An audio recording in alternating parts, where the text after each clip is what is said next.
Diga glória a Deus.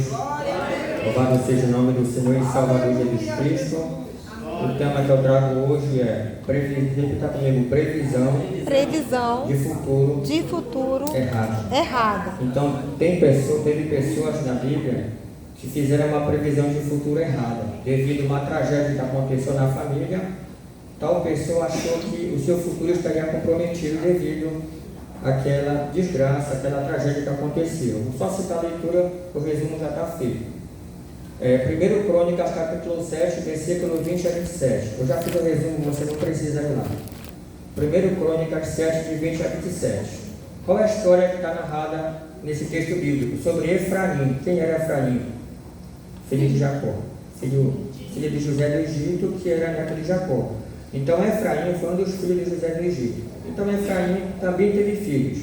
Só que Efraim especialmente teve dois filhos, Ezer e Eleazar. O que aconteceu com esses dois filhos de Efraim, Ezer e Eleazar? Eles foram roubados na terra de Gade. Infelizmente, esses dois filhos de Efraim, Ezer e Eleazar, foram roubados na terra de Gade. E os homens de Gade mataram dois filhos de Efraim. Então, quando eles mataram os dois filhos de Efraim, Efraim ficou muito triste. Ficou tão triste que chorou vários dias a morte desses dois filhos, porque eles erraram e os homens de Gade mataram eles dois. E foi obrigado os irmãos de Efraim vir consolar eles, porque ele chorou muitos dias a morte desses dois filhos. Ele chorou tanto que, como diz o tema no início, ele fez uma previsão de futuro errada. Ele ficou com aquela angústia na alma, aquela tristeza, aquele vazio, e ele fez uma previsão de futuro errada. Imagino eu que ele pensou que a vida dele não seria mais a mesma.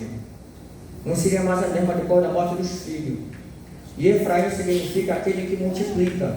Quando ele nasceu, José do Egito teve dois filhos, Manassés e Efraim. Manassés, Deus me fez esquecer de Efraim. Deus multiplica, aquele que multiplica. Então o nome de Efraim era bonito, mas depois, quando dois filhos morreram assassinados, então uma tristeza e uma decepção profunda na vida dele. Mas passado algum tempo, ele conheceu novamente a sua mulher, deitou-se com ela e gerou um filho. Para você ver que Efraim não melhorou o estado psicológico dele, que ele colocou no nome desse filho que nasceu, Berias. Repita comigo, Berias. Que em hebreu significa calamidade, tragédia, significa desgraça, tribulação e desastre. Então, quando nasceu esse outro filho, ele deveria se alegrar. Ele pôde até ter se alegrado, mas a tristeza invadiu novamente a sua alma. Por quê? Porque ele fez uma previsão de futuro errada. Morrer meus filhos, nunca mais eu seria o mesmo. Ele colocou o nome desse novo filho que nasceu, Berias, que significa desgraça, tribulação, desastre, calamidade e tragédia. Passado o tempo, ele foi ter outros filhos. Foi tendo outros filhos e ele teve uma filha também. Efraim teve uma filha que se chamou Será. E ela fundou duas cidades. Olha só, ele pensava que ia ter um futuro ruim. Mas de repente nasceu uma filha mulher que se chamou Será. E ela foi fundadora de duas cidades. Uma filha mulher, fundadora de duas cidades. Então isso foi um privilégio. Foi a única mulher da Bíblia que fundou duas cidades. Essa história se encontra em 1 Crônicas 7 a 27. Para um homem, para Efraim, que pensou que o seu futuro não ia mais dar certo, deu. Porque nasceu essa filha, ela fundou duas cidades. E fundar duas cidades naquela época significava um grande patrimônio financeiro. Quer dizer, mesmo ele não acreditando, Deus começou a restituir a família dele. Quando Deus pediu para Abraão, me dá teu filho, ele foi levando aquele menino para sacrificar.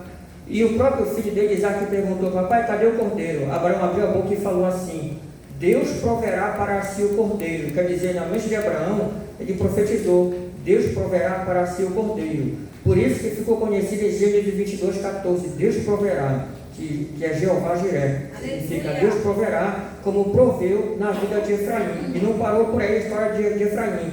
A genealogia de Efraim e do seu filho Berias provou que Deus tem planos bons, como está escrito em Jeremias 29, Aleluia! que Deus tem planos bons para nós.